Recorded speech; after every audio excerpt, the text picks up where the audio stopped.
Hello दोस्तों, welcome back to new video of this YouTube channel. आज हम लोग पढ़ने वाले हैं मानव नेत्र। तो मानव नेत्र में सबसे पहला भाग क्या होता है?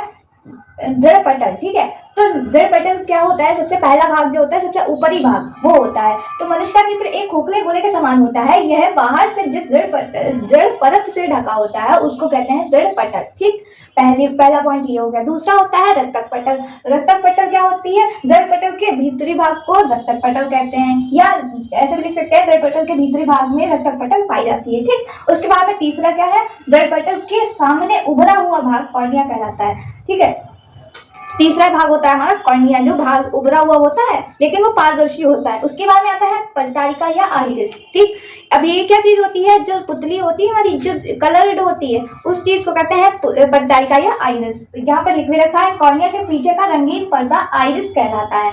आइरिस भी कह सकती है, परितारिका भी कह सकते हैं। इसके बाद आता है पुतली। तो पुतली आइरिस के बीच में एक चित्र होता है जिसे पुतली कहा जाता है, और उसके बाद आता है नेत्र लेंस। ठीक है, तो आइरिस के ठीक पीछे पारदर्शी ऊतक का बना एक द्वियुक्त लेंस होता है, उसको ही बोलते हैं नेत्र लेंस। ठीक, उसके बाद में आता है नेत्रोद और जलीय द्रव्य। नेत्रोद क्या होता है? कॉर्निया और लेंस जो है, यहाँ तक हम लोगों ने अभी तक कॉर्निया से लेंस तक जो चीजें पढ़ी हैं, उनके बीच में जो भाग होता है उसको बोलते हैं नेत्रोद, और उसमें जो द्रव भरा होता है इन दोनों के बीच में उसको बोलते हैं जलीय द्रव। इसके बाद में आता है काचाभ तथा काचाभ द्रव। तो काचाभ क्या होता है? नेत्र लेंस और रेटिना के बीच के भाग को काचाभ कहते हैं, और उसमें जो द्रव भरा हुआ होता है उसको काचाभ द्रव बोल दिया जाता है। ठीक, उसके बाद में आता है रेटिना। तो रेटिना किसी भी वस्तु का प्रतिबिंब रेटिना पर बनता है, इसलिए ये क्या होती है? एक पारदर्शी झिल्ली होती है। ठीक है, उसके बाद में आता है पीत बिंदु। तो रेटिना के जो ये पीत बिंदु और अंध बिंदु है, ये दोनों ही रेटिना के ही भाग हैं, लेकिन